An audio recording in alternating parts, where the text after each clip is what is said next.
And if you want to participate, just leave your microphone off. There's not that many of us today. So feel free to just leave your mic off if you want. If not, then you can just come on. I will talk you through it. If you need me to slow down or anything, let me know, and I will. Okay, so trigonometric equations. First thing, I'm going to give you a couple of minutes. Go ahead and draw your unit circle because we're going to be using it a lot today, okay?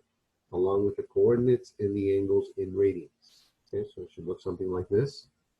This is what I sent on Google Classroom. Hopefully you had a little bit of time to play the game. If you didn't, I would play the game a few times. The first time it's going to be kind of,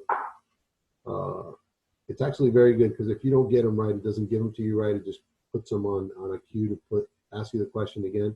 So by the second or third time that you play the game, you're pretty good remembering all the different positions and all the different lengths of the angles.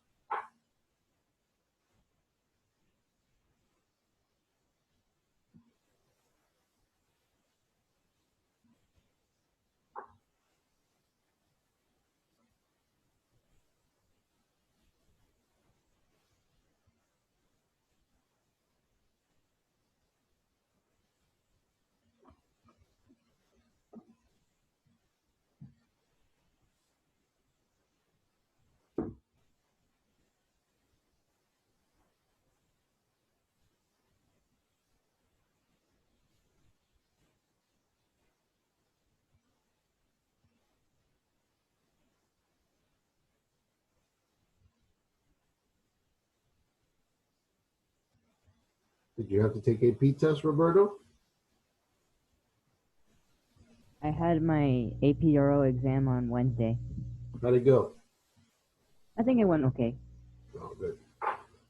Good to hear. Jasenia, did you have any AP exams? Yeah, I had AP Chem. AP Chem, and how was that? It was okay. It was okay? Good. Good to hear. I'm looking for big scores on AP exams this year.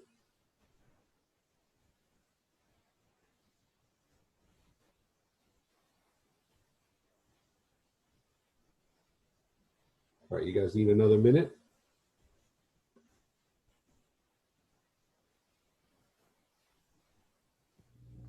I'm good. Okay. I'm good too. Okay. All right, if not, then you can, on the next one slide, I had put the,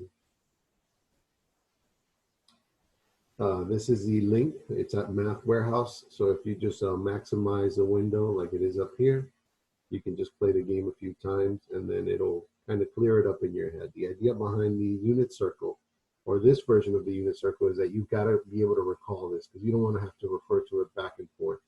Some of you can do that already. Some people might need a little bit more work on it. So either way. And this is, if you want to take a picture or if you want to take a screenshot, these are all the solutions. So if you just want to click it, because we're going to be using and referring a lot to it later.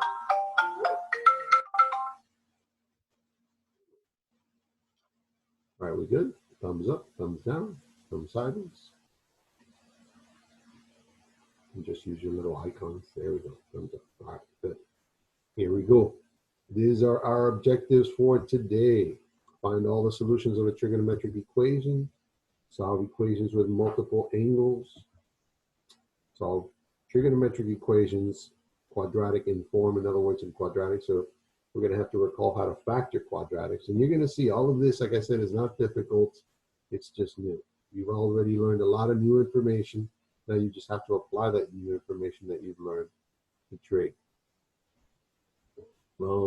Use factoring to separate different functions in trigonometric equations. Use identities to solve trigonometric equations, and use a calculator to solve trigonometric equations, which is the easiest part. Okay, the calculator part is going to be easy. It's just a matter of knowing how your calculator works and practicing a little bit. So if you want to take a screenshot, and then we'll move on. All right, baby. Had a visitor in the office. All right, we're good. Thumbs up, thumbs down, thumbs sideways. All right, good, good. Here we go. All right, so trigonometric equations and their solutions. Trigonometric equation is an equation that contains a trigonometric expression with a variable such as sine of x. That's what a trigonometric equation is.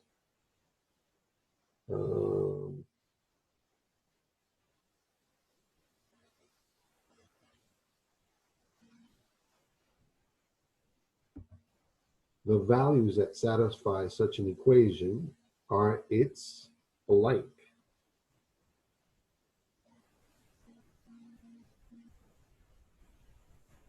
Values that satisfy an equation are called its, anybody know? Solution? Yeah, exactly, its solutions, right? Those are its solutions, right? So there are, however, some trigonometric equations that have no solutions, right? There are some trigonometric equations that have no solutions depending on the interval that they want us to do it, okay? When an equation includes multiple angles, the period of the function plays an important role in ensuring that we do not leave out any solution. Okay, so remember, trigonometric equations are periodic, so they repeat. So they're going to have infinite numbers of solutions, so we've got to find a way to represent those infinite number of solutions, unless they give us an interval, which means they only want specific solutions in that interval. Okay, does that make sense? All right, take a picture or a screenshot. Are you ready? Move on. Thumbs up, thumbs down. Good. Good. All right. Trigonometric equations involving a single trigonometric function. To solve an equation containing a single trigonometric function, we do the following. Step one is we isolate the function on one side of the equation. And then step two, solve for the variable. Okay? We isolate the function on one side of the equation and then we solve for the variable. That's all we have to do. We have to recall a lot of information, including those double angle, half angle formulas that we learned.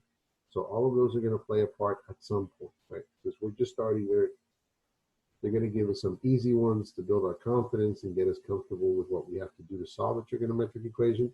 And later on, they'll have us apply it to different types of functions. So we got this, step one and step two.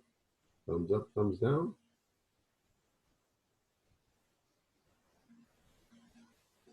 All right, we're good. So here's our first problem. It says find all solutions of the trigonometric equation. And our equation is 5 sine of x is equal to 3 sine of x plus 3. Okay? If this was, ignore the sine part, right? If this was 5x equals 3x plus the square root of 3, would be kind of an easy problem, right? Kind of an easy problem. It should be just as easy, except that now we've learned a lot about trig functions, and we've got to start working with those trig formulas and those trig parts, right? Like I said, none of this is new. It's all referring back to the algebra that you learned in Algebra 1 and Algebra 2, but now we have trig in there mixed in a little bit, okay? And that's all new stuff. So where do we start? Well, let's start off with step one. What was step one? Anybody? Isolate the variable. Isolate the variable, right? Isolate the variable on one side of the equation. Good job, okay? So we're going to isolate the function on one side of the equation, right? Isolate the function on one side of the equation. How do we do that? Well, I've got 5 sine x on the left and 3 sine x on the right, so I'm going to move that 3 sine x to the left, right? I'm going to move it that way, so that means I need to subtract 3 sine x from both sides. Okay, so I subtract 3 sine x on both sides. And now I have 5 sine x minus 3 sine x, which is going to give me 2 sine x. So just saying here, 2 sine x. And on the other side, I have 3 sine x minus 3 sine x plus the square root of 3. What happens to the 3 sine x's? Cancel. They cancel. I got a positive and a negative. They're going to cancel. So now I have 2 sine x equals the square root of 3. And now I want to isolate the function, right? So I've got that 2. So I got to get rid of that 2. How do I get rid of that 2? Divide. Divide. Okay. So whatever I do to one side, do to the other. do to the other. Good work. Okay. So I divide by 2, those 2's are going to cancel, and I get sine of x equals the square root of 3 over 2. That's step 1, right? So I've got sine of x equals the square root of 3 over 2. Everybody good with that? Yeah. Yeah. Okay. So now step 2. What is step 2? Solve for the variable. Solve for the variable. So now I have to solve for the variable. So now to solve for the variable, I got to remember where sine of x is equal to the square root of 3 over 2. Where is sine of x equal to the square root of 3 over 2? Recall, the period of sine is what? What is the period of sine? Remember? Is it 2 pi? 2 pi. Very good, 2 pi. The period of sine is 2 pi. If you look at the graph of sine, right, it looks like this, right? Not on the unit circle, but when you graph it out, it looks like a frequency wave, like a sound wave, right? Or a heartbeat, since we're all medical students, right? So you look at it like this and you see that it repeats from 0 to 2 pi, right? So the period is 2 pi. So the interval, and notice the interval in interval notation is from 0 to 2 pi. It includes 0, but it doesn't include 2 pi. That's why we have a parentheses, because that's when one period is completed, right? That's why we have a parentheses on the right and a bracket on the left. So we're going to include from 0 all the way to 2 pi. Got the idea? That's the period for one period, right? So in the interval from 0 to 2 pi, where is sine equal to the square root of 3 over 2? Now remember, this is what the function looked like when we graphed it out, right, in the graph. But on the unit circle, you start to see where it repeats, right? So this was a picture of the unit circle you took earlier. So where is sine equal to the square root of 3 over 2? Remember, it's 50 all degrees? students take calculus, right? So where? Go ahead, Roberto. Is this one at 50 degrees where it's radical 3 over 2, and then another at 120? It would be pi over 3. I can barely hear you. You said pi over 3? Yeah, pi over 3. Uh-huh. And would it also be 2 pi over 3? Exactly. Pi over 3 and 2 pi over 3. You see there? At 60 degrees, right? Or pi over 3, right? Pi over 3 is square root of 3 over 2 at pi over 3. And then also at 2 pi over 3, it's also square root of 3 over 2, right? Remember, all students take calculus. Quadrant 1, all trig functions are positive. Students, only sine is positive in quadrant 2. Only tangent is positive in quadrant 3. And only cosine is positive in quadrant 4, right? So our solutions in that interval are going to be, in that interval from 0 to 2 pi are, as we said, as Roberto said, pi over 3 and 2 pi over 2 3. pi over 3. Good. Just saying. Okay. So now those are our solutions in that interval. But we wanted all the solutions, right? So if we want all the solutions, that means this repeats every 2 pi. It's going to happen the same thing, right? So to these solutions, we need to add 2 pi, but the integer multiples of pi, right? So it's not just 2 pi, it's the integer multiples of pi. So we need to use a variable, right? So in other words, 2 times n pi, right? So to those two solutions, we add 2n pi. Does that make sense? Yes. Because it's periodic, it's going to repeat every, so that means this is true where n is any integer, right? Where n is any integer. So our solutions for the equation. If they just wanted the solutions for the interval, it would be just pi over 3 and 2 pi over 3.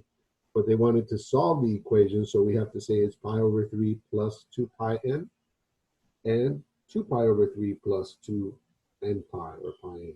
I said n pi n, but I meant n pi. Okay? Got the idea? Yes, no, maybe so? Yeah. Take a pick, and we will move on. Show me thumbs up when you're done.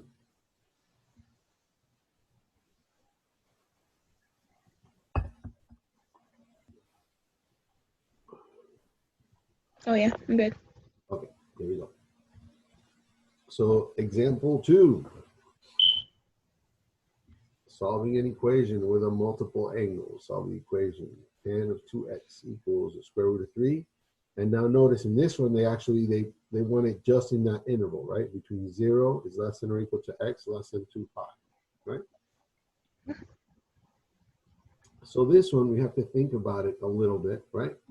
So let's think about, I don't know about tan of 2x equaling the square root of 3, but I do recall tan of something equaling the square root of 3. Do you remember what that was?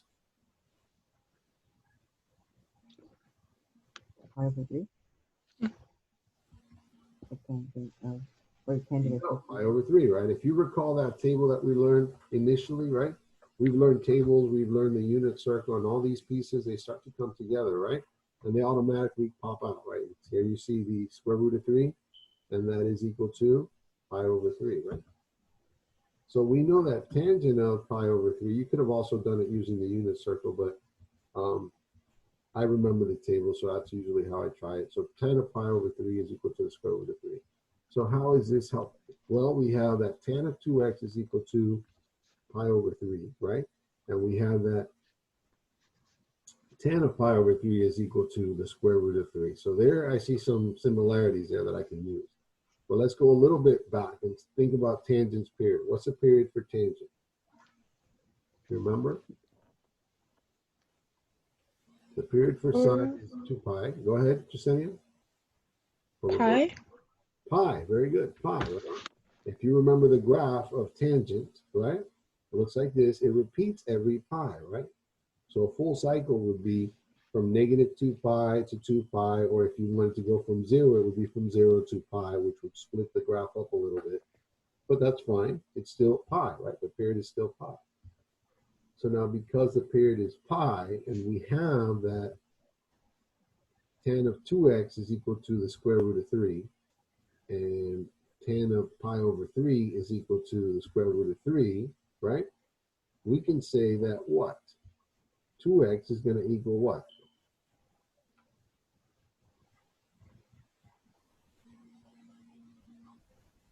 Take a look at your equations. That means that 2x would have to equal what?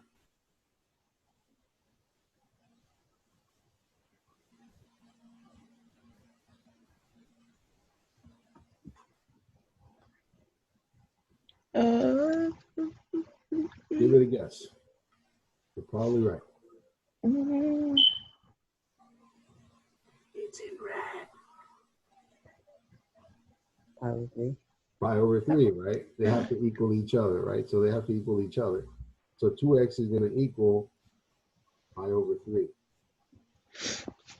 But we don't, this is the solution for there, but all the solutions would be given by what? If I wanted all the solutions of this, right? What would I have to do? We said that the period is Pi. right? Yes. So all the solutions would be given by what? Pi over 3 Times pi n pi plus n pi. There you go, plus pi n. Good job. Pi n or n pi, right? So it's pi n or n pi. That's going to be all the solutions, right? Now I just need to find the solutions that fall within that interval from 0 to 2 pi, right? And before I do that, I've got 2x. I don't want 2x. I want just x, right? So I need to divide everything by 2, right? Or multiply the whole thing by 1/2, whichever way you want to think of it. You get that x is going to equal pi over 6 plus n pi over 2. Everybody okay with that? Yes. Yeah. Okay. So now we need to just figure out which values are going to work here. So let's start off with n equals 0. Remember, we're looking for that interval from 0 to 2 pi. So when n equals 0, what do we do? This would be x is going to equal Pi over 6. pi over 6 plus 0, which is going to be Pi over 6. pi over 6, right? So that's when n equals 0. And that's within that interval. So that is one of the solutions. Now we make n, remember n is any integer, right? N is 2. When n is 2, what do we have? X is going to equal? Pi over 6 Uh-huh. plus pi over 2. Very good. Pi over 6 plus pi over 2. I have to find my common denominator, which will be 6. So it'll be pi over 6 plus 3 pi over 6, Pi over 6. which is 4 going to pi over 6, which will simplify to 2 pi over 3. exactly. Good job, Jacinta. Okay. So that ends up being 2 pi over 3, right? Which is, again, still within that interval. So that's also a solution. So I have pi over 6. I have 2 pi over 3. And now I got to try when n equals 3 and when n equals, I'm sorry, 2, when n equals 3, when n equals 4. But at some point, it's going to go beyond that 2 pi, right? So maybe I don't need to try all of them. I just need to find the ones that fall within that interval. So let's try the next one, which is when n equals 2. So when n equals 2, I have what? Pi over 6 plus 2 pi over 2. The denominator is 6. 6. So it's going to be, 7 pi over 6. good job, 7 pi over 6, right? Again, still within that interval, right? It's just slightly above pi, right? That, right? And then when n equals 3, x equals, Pi over 6 plus 3 pi over 2. so that's going to end up being 10 pi over 6, which is going to simplify to 5 over 3. right, 5 over 3. Good job. And do I need to try when n equals 4? Ooh, Try it. See what no. No. Say again, Roberto? Would it go over the 2 pi? Right. If you try it, if you went n equals 4, you'll see that you'll get more than 2 pi, right? So that's not within your solutions, right? So what are the solutions then in the interval that they asked us? The first one was pi over 6, and then 2 pi over 3. 2 pi over 3, and 7 pi over 6. 7 pi over 6, and 5 pi over 3. 5 pi over 3. Okay, so go ahead and take a picture. So you get the idea. Depending on the interval, you might have more solutions, or you might, if they asked us for all the solutions, all we would have to do was pi over 6 plus pi n, or n pi, and 2 pi over 3 plus n pi. But they gave us a specific interval, so they only want the solutions in that interval. We good? Show me thumbs up, thumbs down, thumbs up. I'm good. Huh? Question? Good. You're good? Okay. All right, here we go. Example 3. Solving a trigonometric equation quadratic in form. So this is going to get a little bit into factoring. Go ahead and copy the problem, copy the question. So this one says 4 cosine squared of x minus 3 equals 0. And they want the solutions in the interval from 0 to 2 pi. So they don't want all of them, they just want the ones in that interval. So let's see, how do we do this? How do you factor it? Yeah, I see that 3, maybe I can move that 3 over, right? Maybe I can move that 3 over. If I move that 3 over to the right, I add 3 to both sides. I get that 4 cosine squared is equal to 3, right? Okay, Yeah. that's a little bit helpful there. And then I've got to get rid of what? Who do I get rid of first? The square or the 4? Clear. The square or the 4? Remember, it's order of operations, but backwards, right? Because we're going backwards here. So division got to get done first, right? Oh, yeah. So we divide by 4 both sides. And get cosine squared of x equals 3 over 4. Not looking better, Delgado. We got fractions now. We don't like fractions. Now we got to do what? To get rid of that square, we have to do what? What's the opposite operation? Square root it, right? So we square root both sides, and I end up with cosine of x, which is what I wanted, right? That's step 1. Isolate the function on one side, right? Plus or minus the square root of 3 over 4. But it's not rationalized, right? I can rationalize it, right? That square root of 4 is what? In the denominator. squared, so you have to write. The square root of 4 is what? It has a square. Yeah. Yeah, it says. So what would be, instead of the square root of 4, I should write what? Remember, I can split that square root apart, right? In the numerator Yeah. and the denominator. Square root of 3 over square root of 4. Right. And what's the square root of 4? 2. Good job, Roberto. And Jasenia. Okay. So that square root of 4 is going to become just a 2. You see it, Jasenia? Yeah. Okay. So that becomes a 2. And that is something that I'm a little bit more familiar with, that I recognize, right? Yeah. So now what can I do here?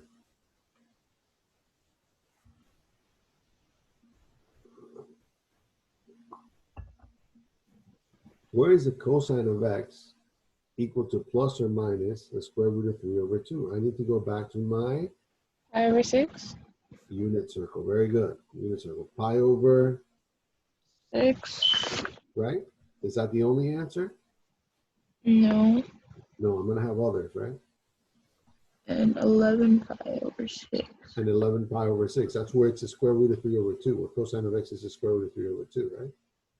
But it's plus or minus. So I have to also take into account what? The negative. The negatives. So that's going to be where? 7 pi over 6. At 7 pi over 6 and at? And 5 pi over 6. And 5 pi over 6. Notice there are your square root of 3 over 2 positives and negatives, right? For the cosine. Remember, cosine is the first coordinate. And those are the reference angles. Got the idea? So the solutions in the interval that they're asking us are these 4, right? The solutions in the interval of 0 to 2 pi are pi over 6, 5 pi over 6, 7 pi over 6, and 11 pi over 6. Go ahead and take a picture. Show me thumbs up, thumbs down, or tell me you're okay. You're good.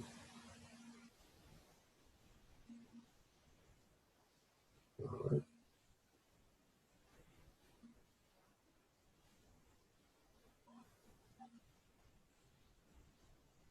You good, Jasenia? Yeah, I was on mute. I didn't realize. Okay. All right, here we go. Let's go to the next one. It says using factoring to separate different functions. Solve the equation. So in this one, we're going to factor. Okay. So here's an equation. Write it down. Sine of x tan x equals sine of x. And they again, they want us in the interval from 0 to 2 pi. Okay, so they don't want all the solutions. They only want the solutions in that interval. So I start off with that equation. And remember, the idea is to isolate the function on one side. So how can I do that for this one? Well, if I move the sign over, that means both of my terms. If I move that sine x on the right side to the left side, that means that I would have everything equal to 0, and I could probably factor out that sine x. So then I have terms that I can manage, right? So let's do that. If I subtract sine x, notice I move the sine x from the right side to the left side. Everybody good with that? All I did was move it over. And now both of these terms have a sine x, right? So I can factor out sine x from both of these terms. So if I factor out sine x, I've got sine x is on the outside, and I have tangent of x minus 1. The other one. Everybody okay with this one? Yes. Yeah. Okay. So I have two options here. This I can manage. Either sine of x is going to equal 0, right? Or tangent of x minus 1 is going to equal to 0. So those are my options. Okay? So let's start off with the first one. Sine of x equal to 0. When does that happen? When is sine of x equal to 0? Take a look at your unit circle and tell me when that happens. When is sine of x equal to 0? At what value? 0 degrees. Or 0 and at? pi. Pi. At 0 and at pi. If you look at your unit circle, it's at 0 and at pi. right? At 0 and at pi, sine of x is equal to 0, right? So that's one solution, two solutions, sorry. And then now I need to deal with the other one when tan of x minus 1 is equal to 0. So here I need to move the 1 over, right? I need to move the 1 over to the right. So that's going to make tan of x is equal to 1, right? So now the question is, when does this happen? When is tan of x equal to 1?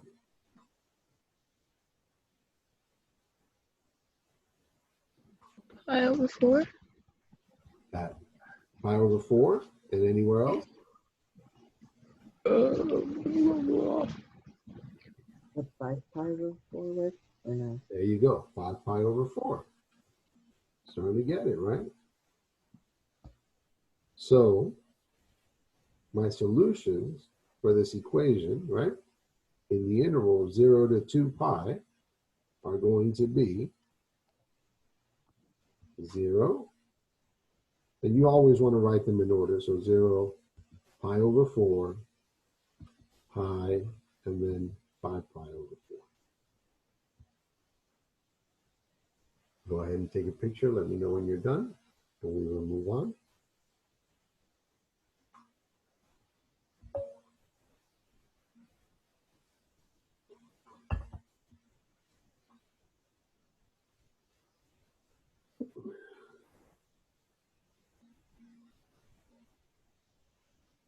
All right. There we go. You good, Jasedia? Yeah. Okay. Example 5, using an identity to solve a trigonometric equation. So this is where we start to use some of those things that we learned, the identities, the double angle and half angle formulas. Okay. Let's solve the equation. Cosine of 2x plus sine of x equals 0. And again, they want it in the interval from 0 to 2 pi. So how do we solve this one? We're going to start off with that. Sine of x seems pretty easy, but that cosine of 2x, I remember that cosine of 2x, we had multiple formulas for this, right? The question is, which one of those multiple formulas would be beneficial in this case? What can I replace that with that's going to help me out? Well, I remember one of them had a sine in it, right? Cosine of 2 theta was equal to, one of them had a sine in it, and it was 1 minus 2 sine squared. Yeah. Right? You remember that? Yeah. So if I replace that cosine of 2x with 1 minus sine squared theta, right? Or 1 minus sine squared x, I would end up with this. 1 minus 2 sine squared x plus sine x equals 0. All right, Delgado, how is that helpful? Well, now this starts to look like a quadratic, right? All I'm going to do is take that equation and multiply it by -1. So then it changes my sign. Why do I want to do that? Because I'll end up with a positive 2 sine squared x. Remember, -1 times 0 is still 0, right? So all I'm going to do is multiply by -1 and change the signs of everything. See how the sign for everything changes? That 1 became a -1. That -2 sine squared x becomes a positive 2 sine squared x, right? And then I'm going to take that 1 and move it over to this side, just so that I have it in an order, so then in decreasing degree, right? So all I'm doing is moving the 1 over so I have it in decreasing degree. There we go. This is something that may not look familiar right away because it's a sign in it, right? But if I replace sign with just a variable like a, you would end up with something like this. Does that look very similar to what we have?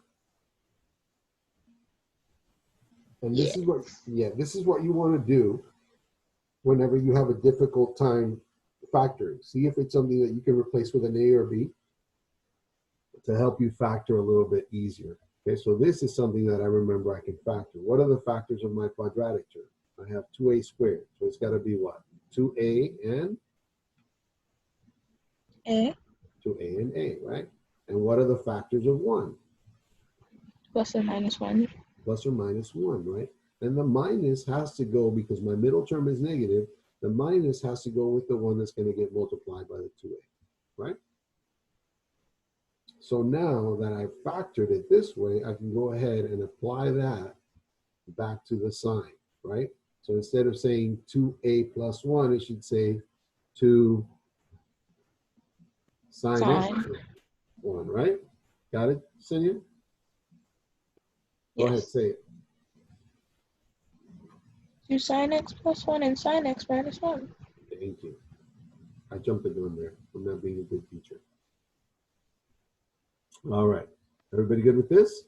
So just like before, from here it becomes a quadratic that we just need to solve, right? Either 2 sine x plus 1 is going to equal 0, or sine x minus 1 is equal to 0. Notice this is no different than what you did in algebra 1 and algebra 2, except that now you have the trig part. That's what's new. That's why I say none of this is difficult. You've done it before. It's just new because you're now applying trig to it, okay? So we take the first piece, right? We have that 1, so we have to move that 1 over. So we subtract 1 from both sides. And now I have to do what? Divide by 2. Divide by 2. Very good. Okay, so I get that sine of x is equal to -1/2. Well, what does that mean in terms of x, right? I have to remember, I have to go to my unit circle. And where is sine of x -1/2?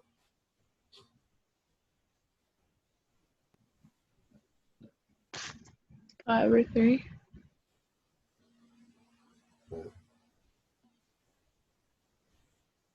Not pi over 3 at 11 pi over 6. 7 pi over 6. Look at your unit circle, right? And where else? It's negative. And that? 11. 11 pi over 6. 11 pi over 6. Very good. Okay. You see it on your unit circle? Yeah. I should have put Yeah. the on here on the slide. I forgot. All right, we're good with this one? So now we have to deal with the other one. So we have 2 of the solutions, right? We got to do the other half now. Sine of x minus 1 equals to 0, right? So first thing, we're going to move the 1 over to the other side. So we add 1. So where is sine of x equal to 1? At what value? 90 degrees. 90 degrees, which is in radians? Pi over 2. Pi over 2. Very good. Okay. So my solutions in this interval, right? The solutions in this interval from 0 to 2 pi, not including 2 pi, right, are Pi over 2. pi over 2, very good.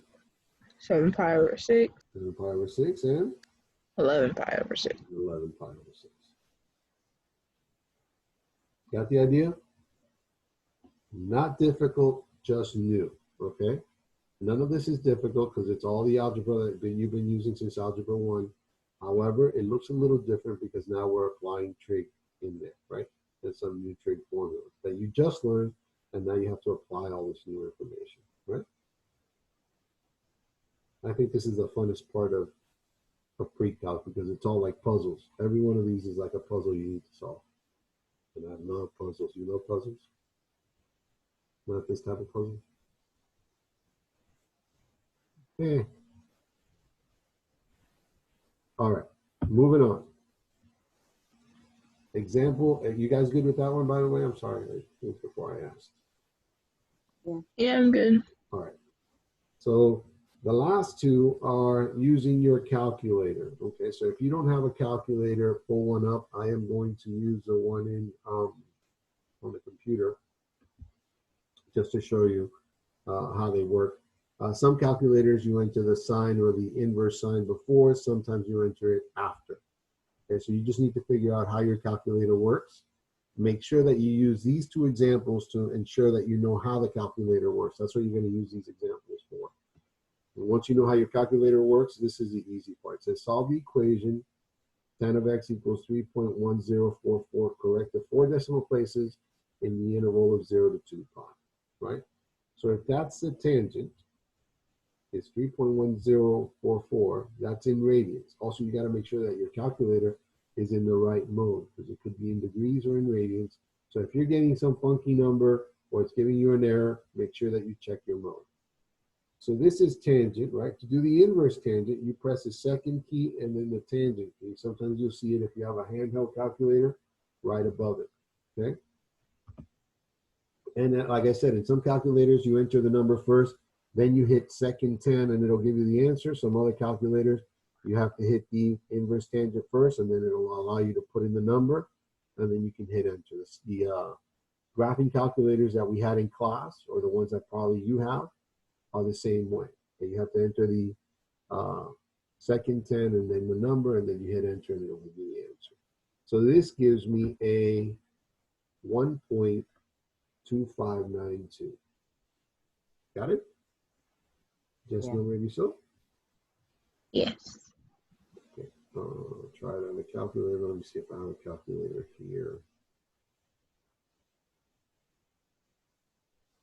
Nope, that's not what I want.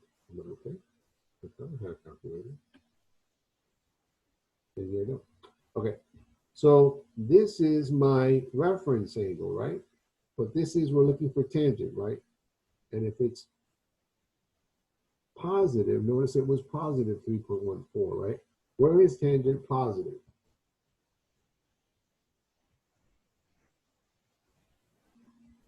The third quadrant. In the first In the quadrant. first and fourth quadrant, In the third quadrant, third. first and third. First and third, it's positive, right? So that means one of the solutions is this one, right? 1.2592. That's one of my solutions, right? So like Desenia said, and you said also, Roberto, I think it's just muffled, 1 and 3, that's where it's positive. So in quadrant 1, it's easy. The solution is 1.2592. So how do I find the solution in quadrant 3?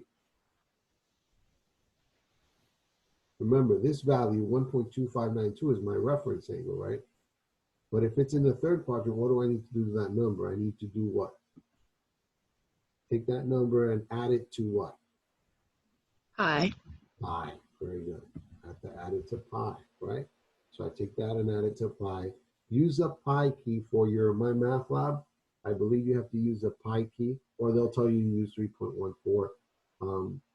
It's been a long time since I've done it, so I think it was a pi key on your calculator or your computer that you would use to get the answers for My Math Lab. Okay? And when you use a pi key, you'll get something very close to 4.4008. Okay? If you use just 3.14, you wouldn't get that. You'd get a little bit less. Does that make sense? Good with this one? Yes, no, maybe so? Yes. Okay. And let's try example 7. So those are my solutions, right? Example 7, notice the same idea, but now we have the sine of x is equal to negative 0.2315, correct the 4 decimal places, and they want the solutions between 0 and 2 pi. Where is sine negative? Because that's the number one thing, right? Where is sine negative? In what quadrants?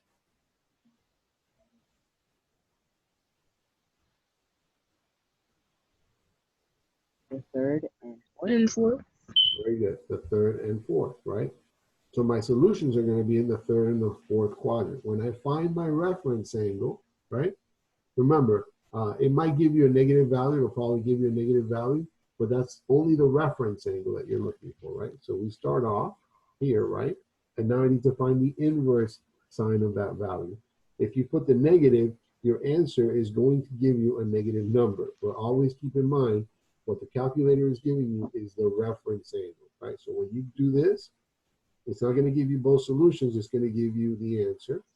Go ahead and try it. And it'll say negative 0.2336 because you entered a negative value in there. But that is your reference angle, right? And just as you guys said, it's going to be in the third and fourth quadrants, right? Sine is negative in the third and fourth quadrants. So if it's in the third quadrant, right, what do I need to do with that 0.2336? Add pi. Add pi. I need to add that value to pi, right? I need to add that value to pi to get my solution, which is going to be approximately 3.3756. And how do I find it in the fourth quadrant if that's my reference angle?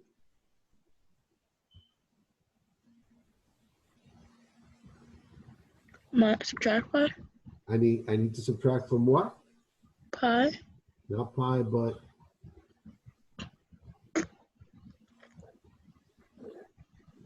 a full revolution is how many degrees?